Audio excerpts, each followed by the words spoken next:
back in the day in 2002, we talked about reform, where they wanted to remove someone from the seat, right? Yes. And then came ICC, which was actually huge. Do you think now the agenda has been identified in this going to 2022? You've mentioned bottom up, there's other economy recovery. Do we have an agenda spelled out right now? If you listen carefully to all these political leaders, they are saying more so the same thing in many languages. The economy. That is the main agenda going into 2022. Interesting.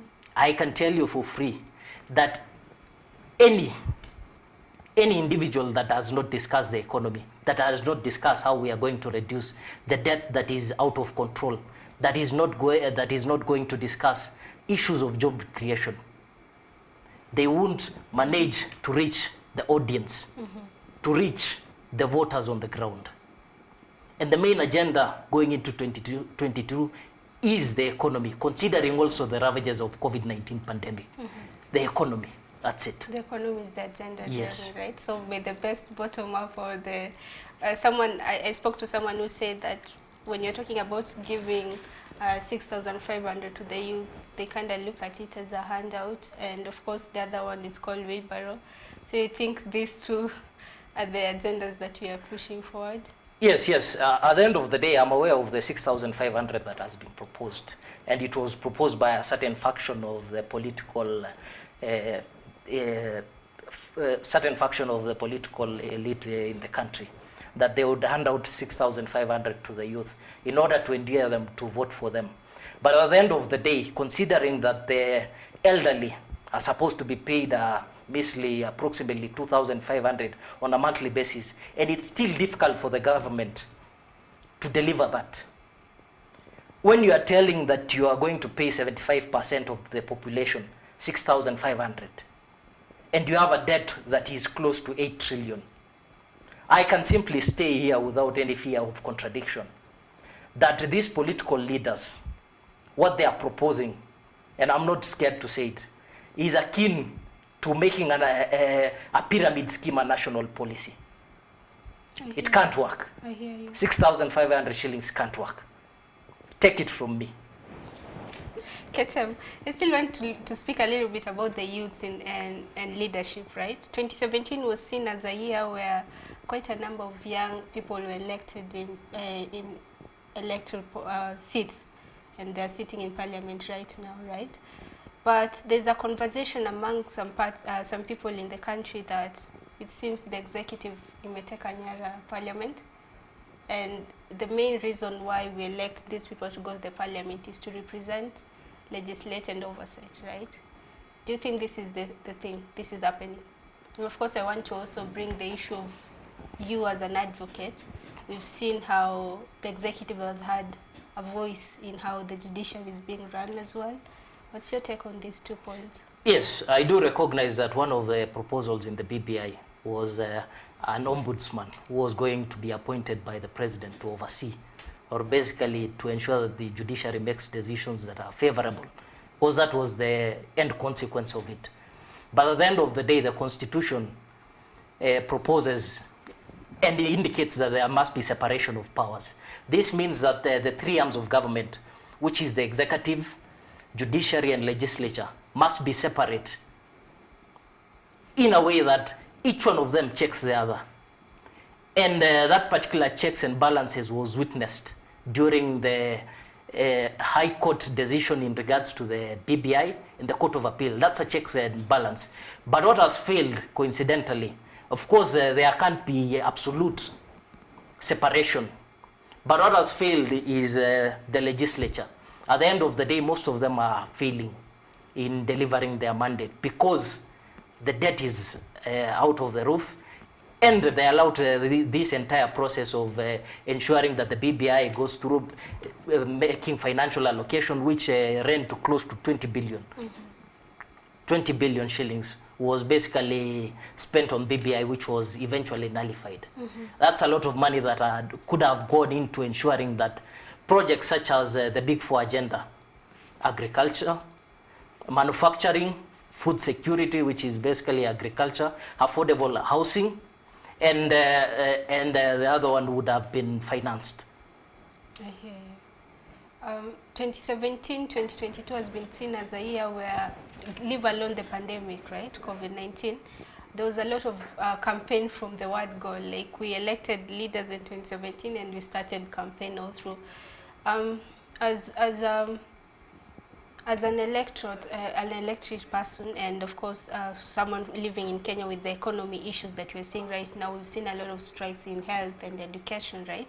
Do you think our leaders have done us justice so far in terms of handling the issues that are affecting us in the ground? I can say that between 2013 and 2017, most of the projects that were actually commissioned were done, and most of the priorities that were set by the government, which was Jubilee government then, was done in a very good manner. But from 2018 to recently, a lot of time was wasted in the BBI discussions, in the BBI campaigns, and the B4 agenda that had been promised by the Jubilee government was basically shunned aside and abandoned. And of course, the people who bear the greatest brand for that abandonment would be the electorate, the voters, the people that the deputy president and members of the UDA would call the hustler nation. If you are an elected legislator today, Kechem, what would you do differently? At the end of the day, I would, number one, as I've indicated, the economy is the biggest issue. If you fix the economy, it encompasses a lot of things. It addresses unemployment. It ensures that matters concerning agriculture are prioritized. The UDA party has proposed that they are going to ensure that there is minimum returns for the farmer.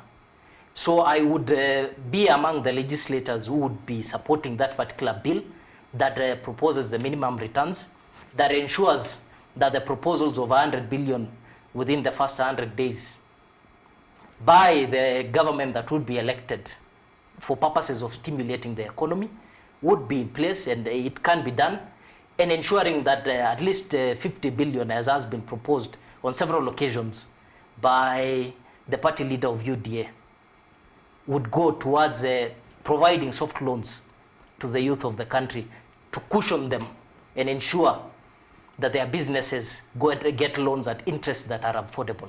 Because currently most businesses are borrowing through what I would call technological loan sharks at the rate of 6% per day, which is not sustainable in the long term. So for me, I would support the specific policies. As I had indicated, the separation of powers between the various arms of the government, and I recognize that the National Assembly is the place where bills and matters concerning money bills are mainly discussed and approved. Yeah. So I would support whatever proposals would be made by the party leader of UDA in terms of ensuring that the economy is stimulated, the youth get soft loans, and generally ensuring that the hustler nation policies are pushed. It's very interesting you're speaking about the loans, actually, because I think it's today here on Cast News you are talking about Deputy President William Ruto speaking about the people who have been put on CRB, actually, and the loans there. But a lot of leaders during this time of election, Kechem, always come up with ideas like, this is what I'm going to do. I think we saw one of the OCA principles saying that there will be free secondary education, and you also spoke about the hustler nation and the 6,500, right? Do you think these are things that are able to be done but hasn't been done, and why is that? Because if it's something that people can sit down and say, we're going to change this so that everyone else is trying to cultivate the economy of the country, why haven't it been done so far?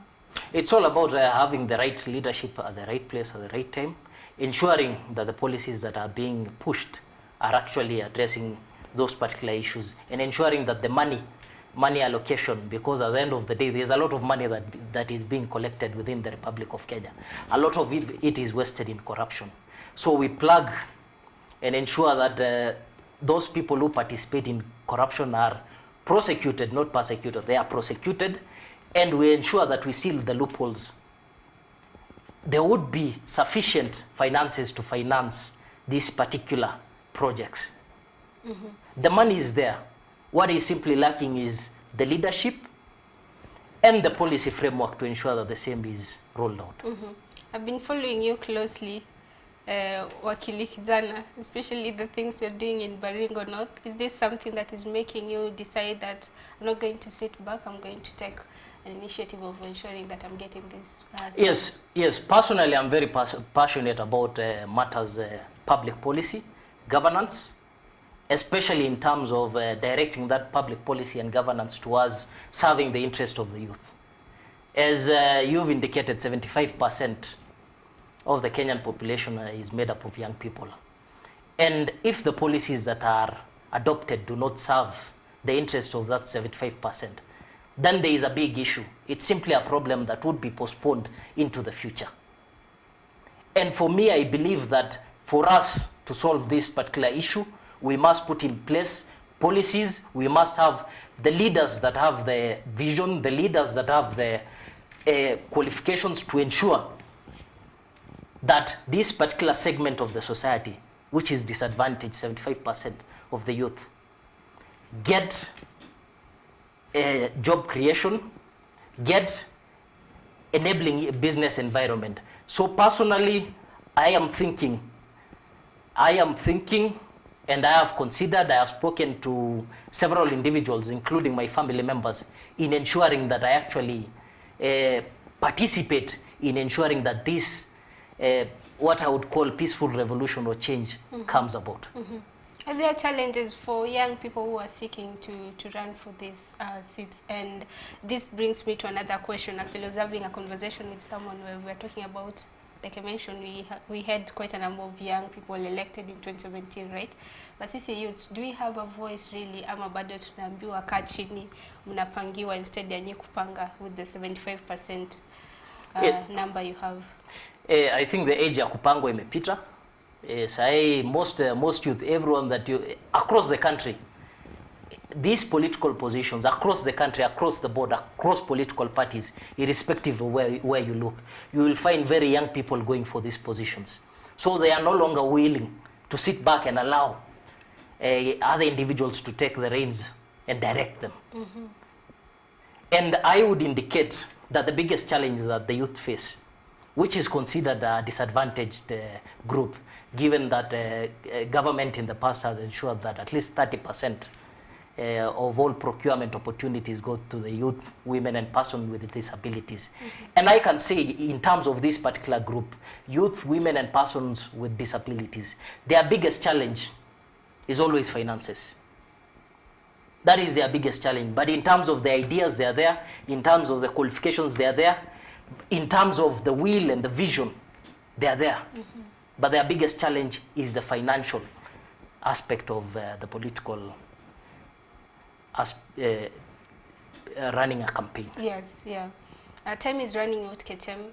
A lot of people are watching us today, and the young people are watching as well. If you were to tell them something in terms of taking an initiative in ensuring that we are creating our voice, right? Not waiting to be told by those people who've had their time, that this is something that we can do from our position. What is that one word you can tell them? I can tell the youth that no one should lie to you that your time is in the future. Your time is now. What you need to do is take whatever opportunities that are there, fight for them, because there is nothing that would come on a silver platter. Take the initiative, fight for this political position, and be the change that you want to see. Yeah. That's the advice that I would tell the youth. And that's the advice that I'm taking for myself as well. Time has run out, Kechem, unless there's something you probably wanted to add that hasn't been touched on my questions. On my part, I would like to thank you for this particular opportunity to give my views and my ideas to the members of the public and the numerous young people that are watching me today. And I want to tell you that going into 2022, most of us who are the youth, we are moving to pursue these political positions and bring the change that you want to see. Yeah, I'll be here. If you need to come here and share your voice, feel free to come on the conversation. It's been a pleasure hosting you, Kechem. It's been a pleasure being here as well. Thank you very much. Kalasinga name, I still need to know, where did it come from? Yes. Kalasinga, it's a unique name. Most people think it's someone from the Indian heritage. Yeah. But it's a name that my great grandfather was given. Yeah. At the time, he used to keep a lot of beard, something that I'm short of. But he used to keep a lot of beard. Oh, so So at the time, he was named Kalasinga because most of the locals there knew that only Indians would keep such kind of beards. Yes. And the name stuck. he was so over his time. Yes. That's interesting. Thank you so much, Kechem. Thank you very much for having me. Yeah. Well, that's been our conversation today. I've been speaking to Kechem Kangogo Kalasinga, who is an advocate of the High Court here in Kenya. And of course, you've heard his views about what we as youths need to do in taking initiative for our country. That's it for tonight. I'm hoping to see you on my next program. But of course, we have a lot lined up for you. So keep on watching Cast TV. I'll see you on my next one. Have a blessed night. Bye. Yeah.